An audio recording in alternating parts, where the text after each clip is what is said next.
Hello again, everyone. I would like to officially welcome you to today's webinar, Translating VISTA Service to Your Resume and Career. My name is Khadija Carr. I'm a training specialist for AmeriCorps VISTA and a proud AmeriCorps VISTA alum. I will be your host for today's webinar. You'll also see my colleague, Chris Hawks, and our webinar support team, LSI, monitoring the chat and Q&A throughout the presentation. Also joining us today is Aaron Barnhart. As the founder and president of Effective Altruism, LLC, Aaron has created and delivered numerous trainings and resources on volunteer engagement, national service, and career development for volunteers, interns, students, and service learning organizations worldwide. A former Fulbright scholar and AmeriCorps NCCC alum, Dr. Barnhart earned her PhD in Urban Studies, studying international civic engagement. Today, she joins us to offer tips and insights on how to translate VISTA service to your resume and career. You'll hear from Aaron in just a minute. So I want to start off just by saying that I'm sure I'm not alone in the feeling like 2020 is not exactly what I expected. Our routines and everyday familiarities have been upended, and we are navigating uncertainty, and I want to acknowledge just how challenging it might be to plan your next steps after service given these circumstances. We know that many of you have had to adapt during your service experience or have had to rethink your post-service plans. And of course, we can't predict exactly how this will all impact the job market and the economy, but what we can do is offer some suggestions for where you can focus your energy. You can identify marketable skills from your service experience, especially skills that are highly valuable across all career sectors. Next, we'd recommend that you practice and master describing your VISTA service experience to a potential employer or a professional contact. Whether you are introducing yourself in virtual networking, on a phone interview, or even in an email, being able to quickly and concisely describe your VISTA service is an important skill when exiting service. You'll also want to build a strong resume. With less opportunities for us to connect in person, it's more important than ever to stand out on your resume, making sure that you include accomplishments and quantify your data points. And lastly, you'll want to leverage your VISTA benefits and connections. There are some unique VISTA-specific benefits related to employment that you'll learn more about later in the presentation. Here is our agenda for today. We will talk through key elements to concisely and meaningfully describe your VISTA service, identify ways to best translate your service experience onto your resume, and share resources for a focused job search. We'll pause for questions, and then we'll wrap up with an evaluation and next steps to get you started. Erin, are you ready to dive in? I am. Thank you so much. Hello, everyone. Can everyone hear me okay, I hope? All right. So thank you, Khadija. Before we get started, I think it's important, again, that we acknowledge this environment and the context within which we're discussing today's topic. So let's chat about it in terms of what we know and what we don't know. What we know is that given the COVID-19 pandemic, the economy is definitely challenging. In some ways, we've been here before. In the last 20 years alone, we've experienced significant recessions in 2001 and 2008. But in other ways, this is all new. We also know that because of the depressed economy, the job market is uncertain, and that despite whatever is happening with the economy, we all still have housing to rent or buy, food to eat, and bills to pay. Because of these factors, my advice to you is to seek to control that which we can control. For example, we can't control the job market, but we can control which jobs we apply for and how we present our skills and experiences to potential employers. We can't control which jobs will become available, but we can control how we describe our VISTA experiences, so that they translate and transfer well to the needs of new employers. We can also control how we prepare for and continue to build our skills and experiences so that when the jobs we want do become available again, we're ready for them. An analogy I like to use is thinking of job opportunities as an open window. It's sort of 50% chance and 50% preparation. We need to do everything possible we can to be the right candidate for the right role so that when that window opens right next to us, there's the job post I've been waiting for. We're ready to leap through it. Because if we just wait and don't prepare, then when that window opens, we won't be the strongest candidate. I'd also encourage you to always be thinking in the long term. Depending on where you live and what your options are, you might not be able to apply for your dream job right away, either because it's not available or because you're not in a position to move to a place where it would be accessible. In this case, I really encourage you to be thinking about your career development as an incremental process. What can I learn right now? What skills can I further develop, etc., in order to position yourself for your dream job down the road? I once worked with a former student who really wanted to work in international youth development. She'd completed a graduate degree and spent time working abroad, so she had good international experience. She didn't have strong youth development skills yet, and she kept applying for jobs and getting to the interview stage, but then no further. So she decided to take a job with a Boys and Girls Clubs in Boston, I believe, and gain that youth development expertise. So then by the time she then applied for the next international youth development job, she had the international experience and the youth development experience that made her a strong candidate. And now she's doing the work she's always wanted to do. Similarly, while I know many of us post-service are seeking to find jobs with meaning that are personally and professionally challenging, the reality is that sometimes we just need a job. So I want to remind you that there is no shame in the short-term game. For now, with this economy, you may need to just find a job that pays your bills, and that's okay. Keep that long-term vision in mind, find other ways and places to have an impact, and to prepare for your future career path. You can volunteer, you can be doing informational interviews, other things, but for the short term, find work that keeps you covered and keeps you moving forward. So please keep all of this in mind and use it as context for our chat today, focusing on what you can do to prepare to enter into this uncertain economy so that you can put yourself in the best possible position for your economic needs and your professional goals. Okay, so now let's get started. I want to kick it off by reviewing the top 5 skills of VISTA alumni, including how these are valuable for virtually any career or field you might want to pursue. Hopefully you already have a copy of this, but if not, we can make sure to send one to you.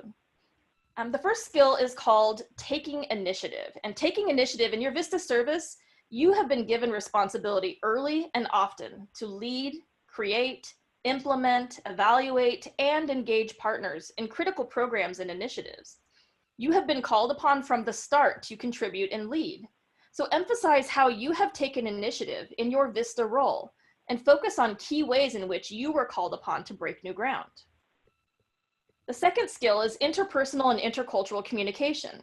During your time in VISTA, you have communicated and partnered with so many diverse individuals, organizations, and communities, and your role as a VISTA has required clear, thoughtful, and intentional communications. Every employer needs staff members with experience communicating with very diverse communities about complex issues, and you already have ample experience with this. The third skill, adaptability, is again something that every employer needs on their team. How many times during your VISTA service did you need to shift priorities, practices, or directions?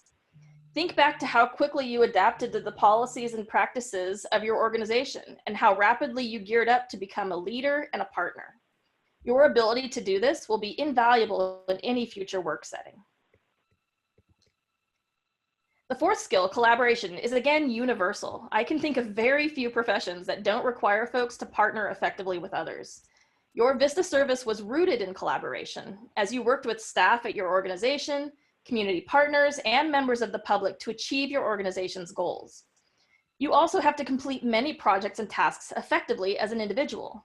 All of these experiences are transferable and relevant to your next position in the workforce. And lastly, the fifth skill is accountability. Many, if not all of you, work in under-resourced organizations seeking to complete important outcomes with minimal resources.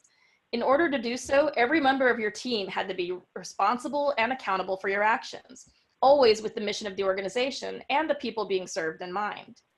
You can talk to future employers about how you practiced accountability in VISTA and how you can then do the same as a new employee with their organization.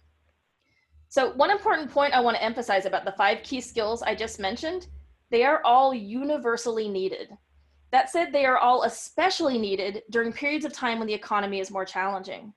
If you're going to work with a nonprofit organization, they will likely be experiencing even higher need and possibly with even fewer resources available. If you're working in the for-profit industry, they are probably trying to thread a needle between the needs of their customers and what the market can accommodate. More than ever, employers need creative people who can take initiative, who are flexible and adaptable, and who are accountable. And many organizations are on entirely new ground and need to respond accordingly. They need trailblazing employees who are willing to break new ground with them.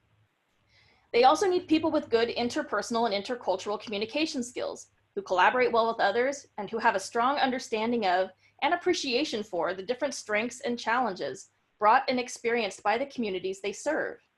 Your experience working with diverse individuals and communities is an especially strong asset here.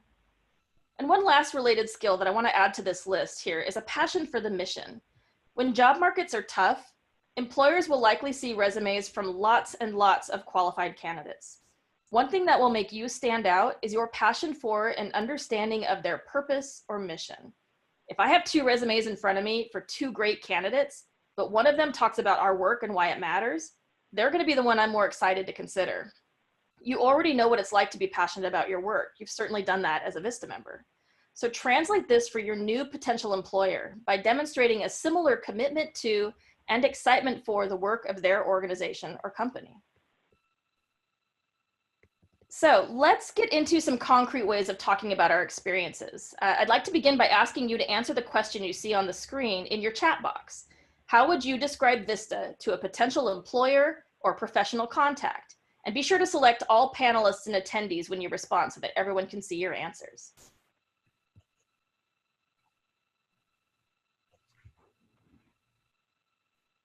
Full-time commitment, absolutely. Off the bat. Volunteer service organization. Building capacity to lift those we serve out of poverty and empower them. Domestic Peace Corps. That's an oldie but a goodie. I was using that one when I was in AmeriCorps. National service. Peace Corps, but domestic. Again, they see that. Sustainable. Challenging. Enables organizations to build capacity to grow and improve services. VISTA is a network. A nonprofit network, capacity building. Again, I see incubator, great word there. It's all about communities, community development. Good stuff. I'm seeing a lot of these words of network and capacity building, community, unit, altruistic causes. Good one there. Nonprofit community network, resource development, empowering community, benefiting and building communities. Alleviating poverty in communities. Using innovation, that's an important word. Promoting self-sufficiency, I saw. Mutually beneficial work between the community and the site. I'm seeing capacity building over and over. That's a hot topic right there. And we will talk about that today. Good stuff. Community organizing, mutual aid. It seems like folks have a pretty good sense of how they might describe VISTA to a potential employer. I agree. So let's dive in deeper into that very topic. Keep the chat going because it's a great way to share with each other. But we're also going to talk now about how we might recommend that you describe VISTA. So everyone on our call today knows what VISTA is and how to talk about it. But folks with no experience with VISTA or national service in general are starting from scratch. So part of your role is going to be to make it easy for them, especially potential employers, to understand what VISTA is and how it has prepared you to excel in this new role. So I could wax rhapsodically for a long time about the impact of VISTA and national service. I'm clearly a fan, but most people's attention spans are pretty short. So you're going to want to sum it up quickly and concisely. Get to the heart of VISTA and explain it in an accessible way that expresses the importance of what you've accomplished. So I recommend crafting a short 2-sentence description of VISTA service that explains what VISTA is and explains what you specifically did as a VISTA member. So here's an example on your screen. So you might say, volunteers in service to America, or VISTAs, are full-time AmeriCorps members who develop sustainable programs to address poverty in the United States. For my project, I worked to expand opportunities for underserved youth who lived in a food desert to access healthy foods by developing a community garden and healthy habits curriculum. So an important thing to keep in mind here is you don't need to explain everything that you did. Just tell them enough to get them interested in learning more about you and your experiences. So one of the things that came up a lot in the chat box, and I see it's still showing up, is capacity building. So capacity building is something that every single organization under the sun needs, from small nonprofits to large multinational corporations. Fortunately, you already have a ton of experience with capacity building. So VISTA defines capacity building as a set of activities that expand the scale, reach, efficiency, or effectiveness of programs or organizations. This is something that every one of you have been doing throughout your term of service. So when you talk to a potential employer about VISTA, help them to understand your experiences with this vital skill set. Even if you don't use the exact term capacity building, you can use verbs related to capacity building like create, expand, or strengthen, as you describe how you developed and implemented your organization's systems or processes. So a couple of examples we're going to put on the screen here. An ability to do more with less, leveraging human, financial, and other resources to meet organizational goals. Developing internal programs and strategies to make the organization more efficient. Participating in resource development and volunteer engagement to help make the organization even more sustainable. So again, just a couple of ways you can talk about capacity building. Another important part of talking about your VISTA service to a potential employer is translating what I'm calling VISTA speak to the language of their field. So start by learning the terminology of their profession. How would they describe reaching out to partners, supporters, or customers? What language do they use when describing the financial goals of their organization? So you see a few examples on your screen here. When nonprofit folks talk about communicating with their audience, they typically call it community outreach. However, a for-profit entity engaged in the same kind of effort might call it marketing, while a public or government agency might call it raising public awareness. Similar concepts, similar practices, somewhat similar goals, but different language. I even used it earlier when I said reaching out to partners, supporters, or customers, clients. What language do they use to talk to their audience? You can identify the appropriate terminology by reading job posts for positions in your field or profession of interest. Use sites like LinkedIn, Idealist, USA Jobs. We're going to share some more examples later in the webinar. You can also look for examples of resumes from people working in this profession. What terms do they use to describe their work? Consider also completing some informational interviews with people working in your field or role of interest. Not only can you build new connections with future colleagues and mentors, but you can also learn more about what it's like to do work in that kind of position day to day, as well as how you can best prepare for it, where you can look for job postings for it, and of course the language that they use. We're going to talk more about informational interviews in a little bit as well. So, talked a few times about translating your skills to the field you want, so let's go a little deeper into this as it relates to your resume. When customizing your resume for a specific position, you should translate what you did in VISTA into synonyms that match the language of whatever job you're applying for. So for example, volunteer recruitment encompasses a lot of different types of responsibilities. Sure, you're creating volunteer roles, finding new volunteers, training them for their roles, supervising them, etc. Those are just some of the tasks specific to volunteer recruitment. However, so many of the skills you developed recruiting and managing volunteers are also relevant for many other professions. You didn't just find volunteers, you managed relationships. You didn't just reach out to the community, you engaged stakeholders. And you didn't just supervise volunteers, you also supervised overall projects and programs and sites. These are skills that apply to many fields, including business, politics, education, etc., that go beyond volunteer recruitment. So even if you're applying for a position that isn't about volunteer recruitment, you can demonstrate that you have transferable skills. So expand your specific skills out to a larger universe and then tie them back to the specific role for which you're applying. Let's try it again, this time with grant writing. As a grant writer, you researched foundations and grant opportunities, wrote letters of interest, completed and submitted applications, followed up with funders.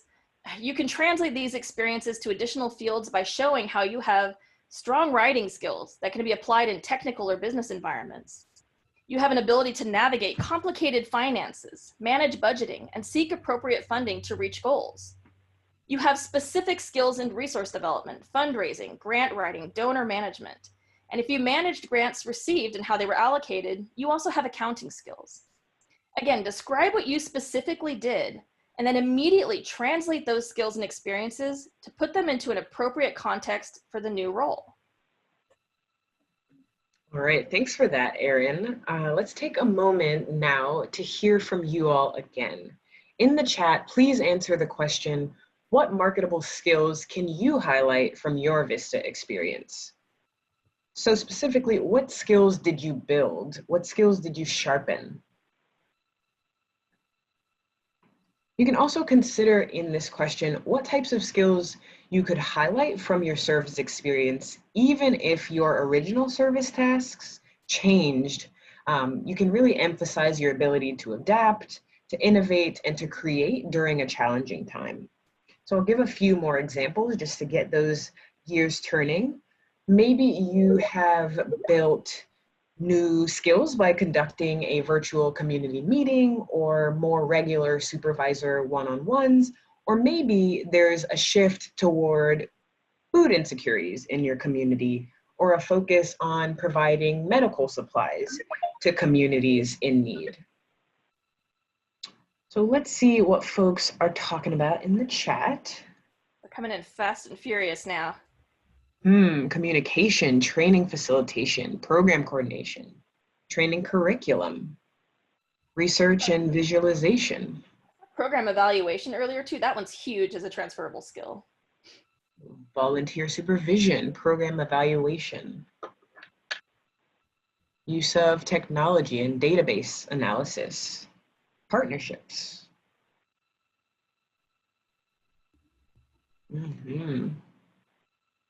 Nice. I'm seeing brand awareness, communication, community outreach, writing skills, being able to adapt in a crisis.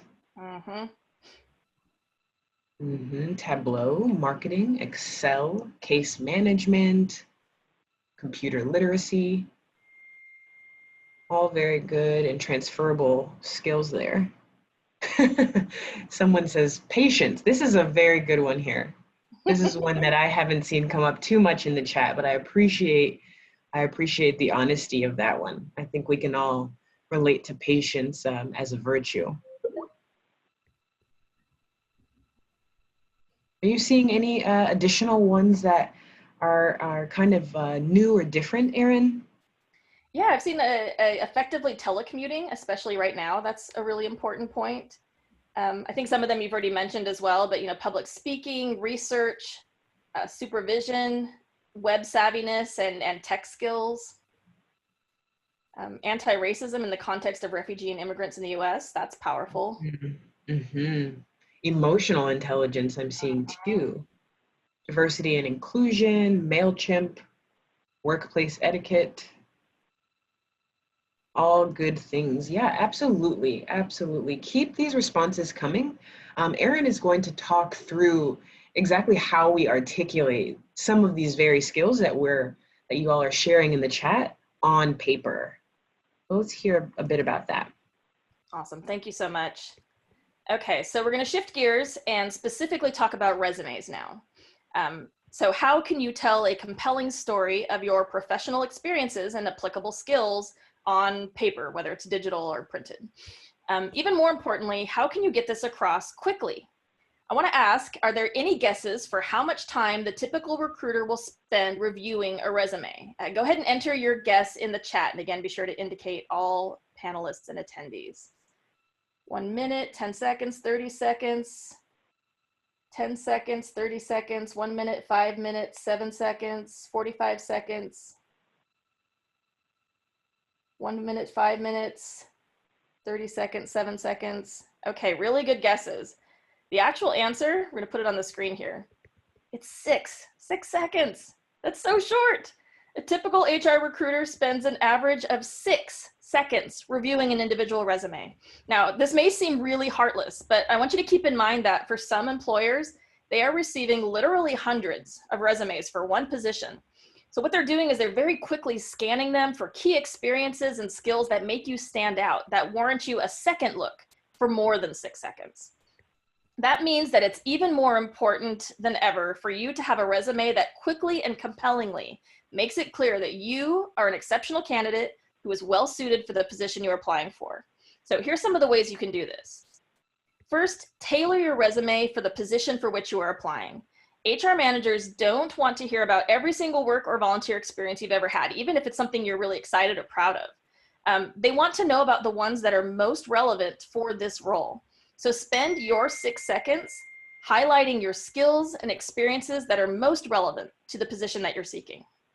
And to help with this, you can actually create a master resume where you have one giant running list of all of your many skills, accomplishments, and professional experiences. Then when you apply for the position, create a copy of it and edit it down so that your resume speaks only to the specific skills or industry that you're hoping to work in.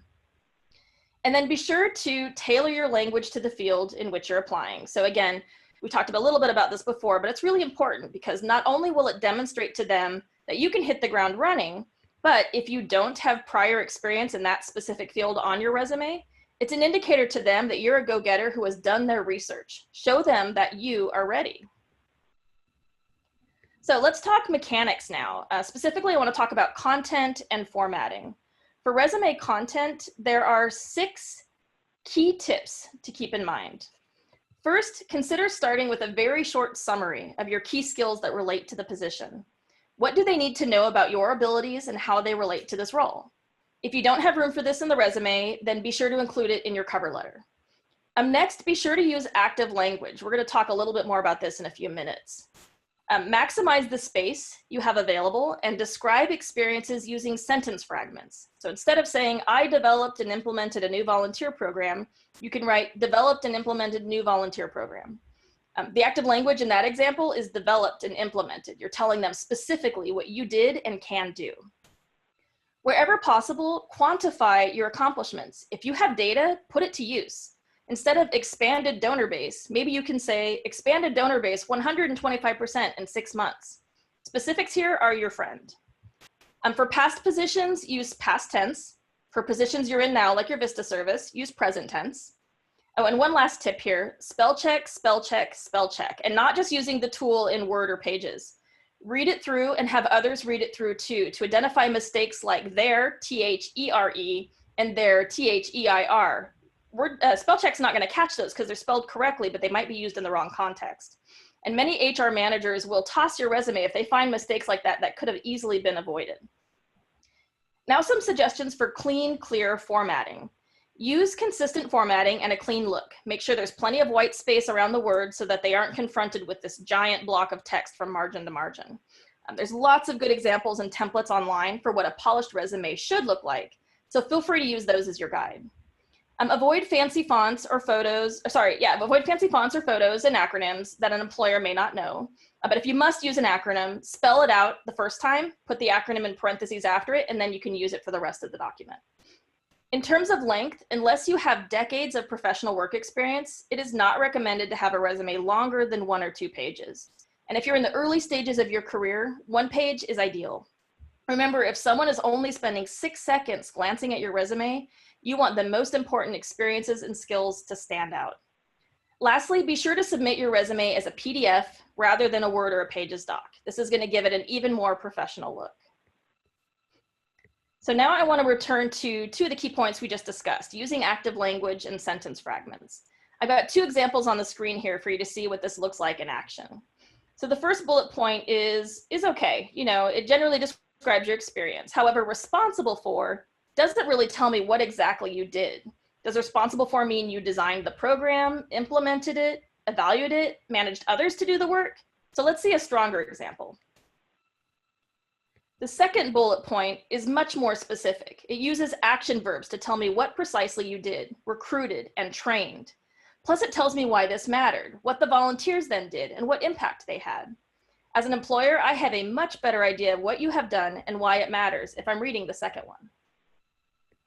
Similarly, let's go back to quantifying your experiences.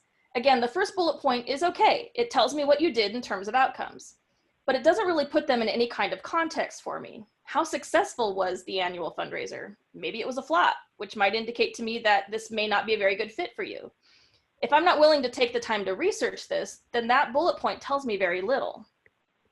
So now look at the second bullet point, which quantifies your accomplishments in terms of the number of donors in attendance and the percentage of annual funds raised.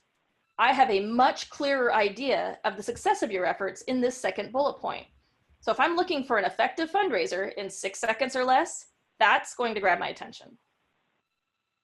And here on the slide, you can see an example of what your service may look like on a resume. So when you're listing your VISTA service, include AmeriCorps VISTA in the position title. And you want to be sure to include your dates of service as well.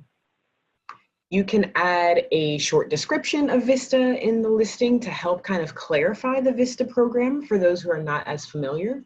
And you'll also notice that VISTA has been spelled out. This is because VISTA is an acronym, right?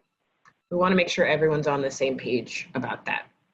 And since this VISTA in this particular example is still serving, you'll notice that they used present tense. They also used active verbs and quantified their accomplishments, right? 75 volunteers, 2 staff. They also added specific details about the exact software systems and social media sites that they use and that they have skills with. All right, so we love to hear from you all. And at this time, we'd love to hear what questions specifically you have related to translating VISTA service to your resume. So I did see quite a few of them. One that I see here is, will the webinar and handouts be available after this session? So yes, good question. This will be available after the session. The handouts and webinar will be sent to you as well as posted on the VISTA campus. I see a question here regarding LinkedIn. Is LinkedIn worth the time of setting up and maintaining?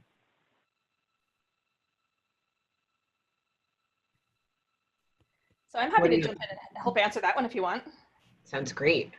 My complicated answers, I think it depends on your industry. I think you need to research and talk to folks in the field of, do they use it for looking for contacts? I use it to stay connected with folks and to find new people with whom I might want to do informational interviews or reach out to if I'm moving into a new area or doing new work. So if it's a really useful tool for making connections, but as far as whether or not it will be a useful tool for getting a job, that depends a bit on your industry. So some industries actually comb LinkedIn to look for candidates. Some industries, like nonprofits, for example, they might post there, but they probably don't look a lot. So I would say at a minimum, create sort of a bare bones version that lists some of the key things you do. Think of it as like an online version of your resume, and then use it as a connecting tool as a start, and then consider if it can also be a job search tool as well. All right, so sounds like depending on the industry you're in, LinkedIn may or may not be as useful.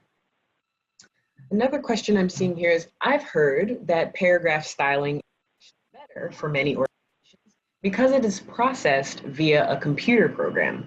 What are your thoughts? Paragraph styling. I'm thinking that this is in relation to a resume, paragraph versus bullets, if I'm understanding that question correctly. Yeah, I hear what you're saying. And that is true. Several employers do use scanning programs that look for keywords, and so in which case the formatting wouldn't make sense. But I always operate under the assumption that a human is also going to see it. So even if it makes it through the first scanning, the next person to see it might be the hiring manager. So I always want to keep my formatting as friendly and accessible to human eyes as possible. I think in line with that, something that we often hear related to the computer processing is what you mentioned regarding the keywords, is to really pull out some of those keywords from the job description. That way, if the first wave is analyzed by a computer, it's still picking up on those keywords from the job description, but also it's written in such a format that the human that will interact with it once you move on past that first round will be able to engage with it much more easily. I agree. That's a great suggestion. All right, let's see what I see here. Do you have a recommendation of how to describe the poverty aspect of VISTA, as in that VISTAs are paid a low daily stipend? I feel that this is an important aspect of the job because it highlights our commitment to service as VISTAs.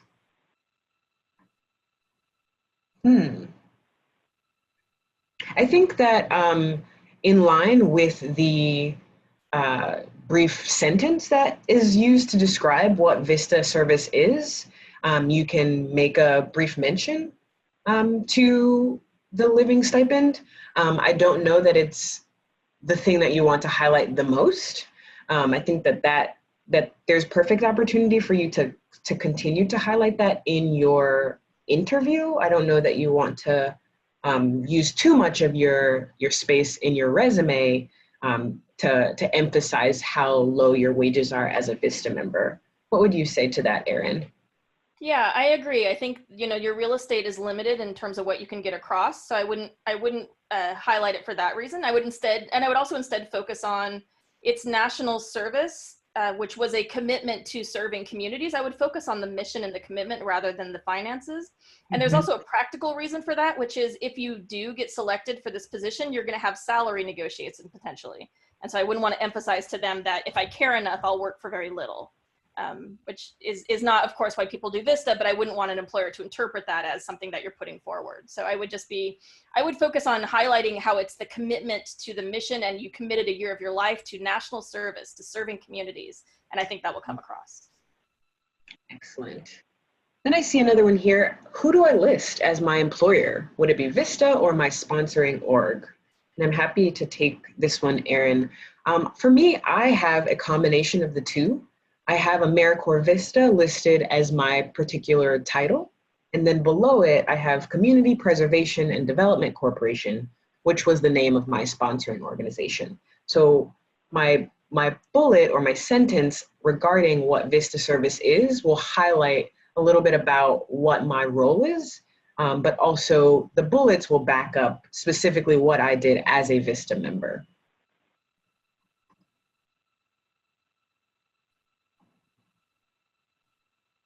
All right, let's see. How can we apply for employment with CNCS specifically? This is an awesome question. I love that you would like to stay within our family in this way. I can speak a little bit to what my particular job search was like. When I was serving as a VISTA, I knew that I would have non-competitive eligibility status once I completed service. So I searched USA Jobs, for federal employment, and I also took advantage of the VISTA Campus Job Board, both of which have featured postings from CNCS specifically. So for that, you can list your NCE status on your cover letter. If it's not something that you have yet, I would say, I am going to qualify for this special hiring authority on X date. And then you would apply for the position the same as you would any other federal agency. But of course, CNCS is an employer of national service, which you will hear a little bit more about later in the presentation. I think we have room for maybe one more question here. Erin, would you agree? Chime in and say, yeah, I think we're at the point. We may have some space for questions at the end, depending on time as well. Okay, so it's got one more question here, which is what's a good rule of thumb to create a cold introduction when you're sending an email to make yourself stand out to a hiring specialist or recruiter? Sorry, could you reread the first part? Sure. What is a good rule of thumb to create a cold introduction for yourself when emailing a possible recruiter or hiring specialist in order to make yourself stand out? That's a great question. You know, I would say the rule of thumb, so it depends on which person you're emailing. So I'm going to talk a little bit in a few minutes about how to contact people to do an informational interview, which is a different ask than a recruiter. And of course, if it's the hiring manager, you know, I don't recommend contacting them at all unless it's a specific question about the role, because otherwise they tend to get a little annoyed when we email them with questions, or not with questions, but just as a general contact. I would say just clear, succinct, and straightforward is the rule of thumb. You're asking something of someone who doesn't know you, and you're asking them to do something to help support you or to help provide guidance to you. So I would say just keep it very straightforward and clear. Introduce yourself, say, this is why I'm emailing you today. This is why my specific background is relevant to you. So really centering them so that they understand why you reached out to them specifically. You're gonna be more likely to get a response in that way because it won't feel like you're just sort of scattershot contacting people. That's what I would suggest. Excellent. And I do see some more questions, but I think that your next slides will address them. Perfect. Thank you so much. And keep the questions coming, folks. So I want to talk a little bit about job research resources. So I know that many of you are completing your term of service this summer. So you may have already started the job search process. Others of you may be just getting started on this work. But either way, even if you're not immediately ready to start applying, job searching is a great way to get a sense of what jobs are currently available, which fields are hiring, and the kinds of language you're going to want to use to get ready to apply. In terms of timing, I saw a question earlier about when should you start applying. Job search processes take a lot of time for a lot of organizations. So I would say, a couple of months before you're ready to, I would say a month or two before you're ready to get into the workforce is a good time to start actively putting your resume out there. Some organizations may hire within weeks up to a month, and some may take 3 months. It just depends on their capacity to manage the process. So a month or two before you're ready to actively start a job, I think, is a good window, if not sooner. It can't hurt to start sooner because you can always negotiate a later start date. So the job search process, again, whether you're ready to find a job now or down the road, it's a great way to learn about new organizations in your fields of interest. You can then do a little bit of research and reach out to members of their staff with whom you might want to do an informational interview to learn more about their work and how you can prepare for a career in a similar field. A note of caution though, again, I don't recommend contacting anyone at an organization at which you're immediately planning to apply. It can kind of be viewed negatively, like you're trying to do an end run around their hiring process if you email their program manager and you also have a resume in with their HR person. So instead, I would say stick to organizations where you're not planning to currently apply, or even ones that aren't currently hiring, so that you can build neutral relationships with professionals in your field of interest. And then they may become that extra set of eyes and ears that you need to keep you in mind if and when they hire down the road. So here are some of the ways you can start or fine-tune your job searching process. Most events and gatherings, as you know, are still happening online for now. So for virtual networking, consider connecting with people through some of the following groups and platforms. So there's LinkedIn. We talked about LinkedIn earlier. LinkedIn is great for researching organizations, figuring out who works there, what roles they have. There's also groups of interest and professional networking groups within LinkedIn that might be useful to you. So again, if you can invest a little time and energy in it, I think LinkedIn can be a great research and connection tool. Whether it's a job search tool depends on your industry. Another one to keep in mind is the Young Nonprofit Professionals Network. These folks have chapters in most major cities, and they offer in-person and online networking and learning opportunities. Meetup, people typically think of Meetup as a place to find, your next book club, but there are frequently professional networking groups hosted in Meetup that you can join to expand your circle of professional influence.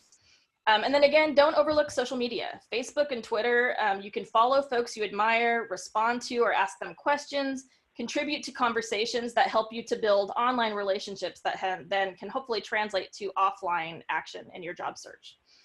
You're also going to want to research what local online networking groups exist in your preferred city. So for example, I used to live in Portland, Oregon, and there's 2 different networks there where everyone knows this is where you go to connect with people hiring and to find nonprofit jobs. So figure out where everyone in your preferred location, where do they go to find jobs? Be sure to also do some research to identify groups that have been designed to provide a space for specific communities to network. 2 examples of this are ColorCom, which is a network for women of color in communications, and LGBT Tech for LGBTQIA+ tech professionals. So again, look for those groups that are a good fit for you. And then, if and when you're ready to start researching and reviewing job posts, or if you've already been doing this, but you're looking for some new sites to check out, here are some to get you started. So idealist.org is a really great one for nonprofit jobs around the globe. Tends to be better for bigger cities. If you're in a smaller community, it tends not to be as effective. Indeed.com and Craigslist are pretty good for pretty much all sectors, and they tend to be very localized. Governmentjobs.com has got jobs in public entities at all levels, and usajobs.gov has federal government jobs. Higheredjobs.com posts education jobs at colleges and universities around the country. And then, of course, there is the VISTA job board and the Peace Corps career link for posts that are specifically targeted to alums. So again, I'm going to come back to you guys, or to y'all, which is, these are some of my recommendations. So now we'd like to hear from you. What tools or resources have you found to be helpful when you're job searching from a distance?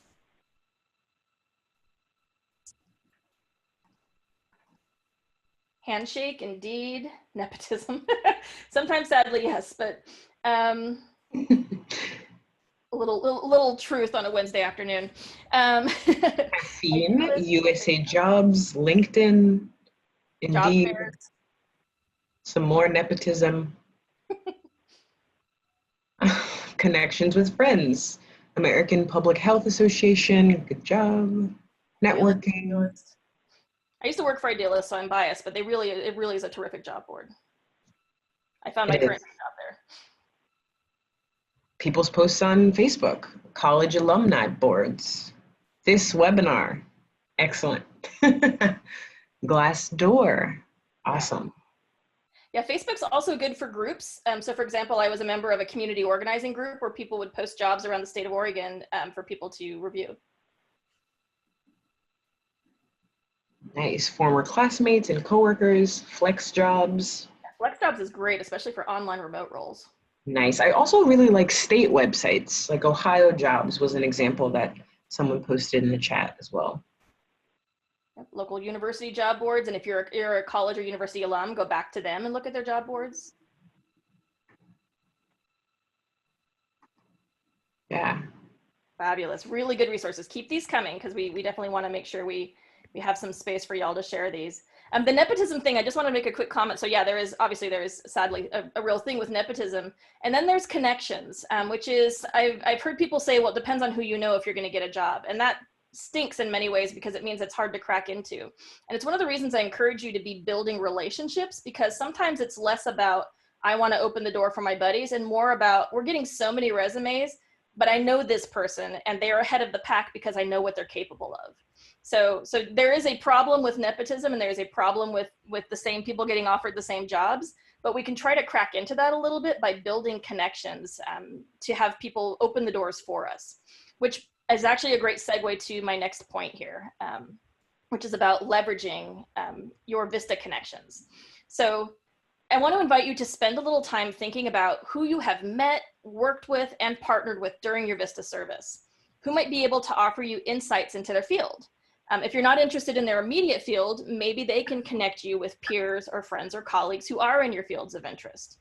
Also, who knows your work well and can offer feedback on your strengths and opportunities for growth, including fellow VISTA alums. Who have you met along the way with whom you can network and connect? Once you've identified some of the people in your circles of influence and determined, you should then determine if they are someone you'd like to network with directly, or if you're instead seeking their help to connect with someone else. Your goal here should be to ideally complete a brief informational interview with you. And if you're not already familiar with informational interviews, these are conversations with someone who is doing work that interests you, where you ask them questions about their skills, experiences, and their role, all in the interest of helping you to better prepare to enter a similar field yourself. So once you've identified the folks with whom you want to do an informational interview, either because someone connected you directly to them, for example, you might reach out to a high school teacher you've collaborated with to ask, do they know anyone who works in higher ed? Or because you knew them already. You want to prepare your ask. And just a few sentences, explain by phone or preferably email why you're contacting them, how you're connected to them, if appropriate, and what you're asking them to do. So for example, to someone you're cold contacting, you might say, hi, I'm Erin. I'm a National Service alum just completing my year of service with VISTA, and I'm seeking to build my career as a fundraiser with nonprofit organizations. My friend Sarah Rogers shared your name with me as someone who has worked in this field for a while. I'm writing to see if you might have 15 to 30 minutes available to answer a few questions and help me learn more about what it's like to work in this field. Short, sweet, straightforward, explains to them how you know them, what you're asking of them, and what the goal is. If you get a positive response, go ahead and schedule a time to chat. Really do keep it brief, 15 to 30 minutes max, and make it a communications method that works best for them. Probably phone or email, and then maybe someday down the road, in person at somewhere neutral like a coffee shop. Draft your questions in advance that you want to ask them and focus those on their individual professional insights and experiences. Questions can include things like, how did you get into this work? What does a typical day look like? What do you love most about your job? What is most rewarding? What is most challenging? What did you study in college? What skills and experiences are vital to being successful in this role? How can I best prepare for a career in this profession? What kinds of things should I be reading and learning? These are just some, but you'll find many more sample questions like them. Just search for informational interview questions online. Keep an eye on the clock when you're talking with them and be thoughtful and respectful of their time. Be sure to thank them and let them know what you'll do next. So for example, it might be, would it be okay to follow up with you again down the road? If you're comfortable with that and had a great connection, you might even ask them to let you know if they see any positions that align with your skills and interests. Again, though, don't ask about a job right now. The meeting is just about information gathering and relationship building. So these are just some of the specific benefits you already have as a VISTA that you can leverage. So Khadija, can you share a little bit more about this? Absolutely. So as you're exploring your next steps after service, you should keep in mind that there are two special initiatives related to hiring VISTA alums. The first is one that I mentioned earlier, and that's Employers of National Service. And that's a network of more than 600 employers in the private, public, and nonprofit sectors, which includes Disney, CNCS, Peace Corps, and Delta Airlines. And these folks give special consideration to national service alum. You'll see that there's a link that's soon to be posted in the chat that will take you right to that list of employers. And second, for those of you who are interested in jobs with the federal government, after completing your year of service, VISTAs receive 1 year of non-competitive eligibility, or NCE, which is a federal hiring status that gives recent alum a leg up when applying for certain federal positions. It doesn't guarantee someone a position, but it definitely speeds up the hiring process. So I'll recommend that you check out USA Jobs, the VISTA Campus Job Board, and the Peace Corps career link for listings. More information on understanding your non-competitive eligibility status can be found on nationalservice.gov, following the link that has just been added to the chat, as well as the helpful links document that you have as well. When you are applying for jobs using your non-competitive eligibility status, it typically requires the creation of a federal resume. There are a few key differences between a federal and standard resume that are highlighted here on the slide. As a national service participant, you are a really great candidate for the federal workplace. If you're interested in working for the federal government, as mentioned, most federal jobs will require that you submit an application through USA Jobs. And one strategy for creating a successful federal resume is embedded within that USA Jobs site. And it's called a resume builder. It's one of the tools provided there. So first you will create a profile, and then you can either opt to upload or build your resume. And whether you're using the resume you've built on this site or simply using it as a guide, it will ensure that you don't leave out any required information. So for example, month and year must be included in order to calculate the amount of time that you've worked for a position. And even if you're not interested in applying for a federal position, it's not a bad idea to create a federal resume because it really does dive into all of these details of your past experience. And once you've completed this, you can really use it to cater specific resumes to specific positions by picking out those relevant skills and details appropriate for the position. I'm sure that we've given you a lot to think about. I just want to leave you with a few next steps. So here are some ideas that we have. Take some time to draft a concise description of your VISTA service experience, including your roles and responsibilities and the nature of your sponsoring organization. Make it memorable. Next, you'll want to identify skills you've built during service that highlight resilience, adaptability, innovation, and collaboration. Don't be afraid to pull out your VAD as a reference. Next, build a master resume that you can tailor for individual positions. Be sure that the most important experiences and skills are what stand out for each job that you apply for. And finally, leverage those VISTA benefits and connections. LinkedIn, AmeriCorps alums, and the VISTA campus are all great places to find VISTAs in your area. As we wrap up our presentation, I do want to direct your attention to a few key resources. The first is the Life After VISTA guide. It offers sample resumes, cover letters, and LinkedIn profiles of AmeriCorps members. And also the document called Using Your NCE Status. This is a recorded webinar that goes into detail about using that non-competitive eligibility status.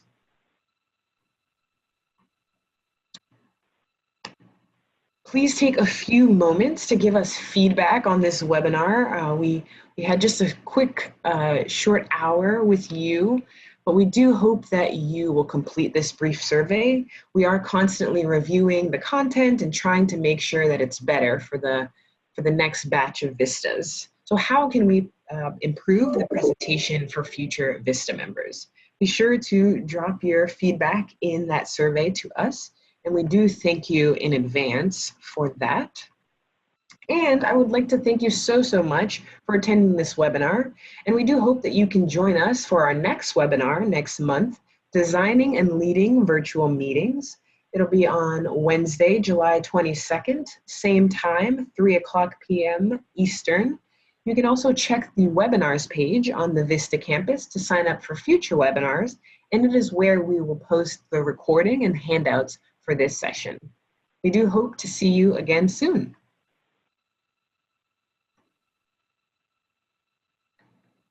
This does officially conclude today's presentation. You may now disconnect.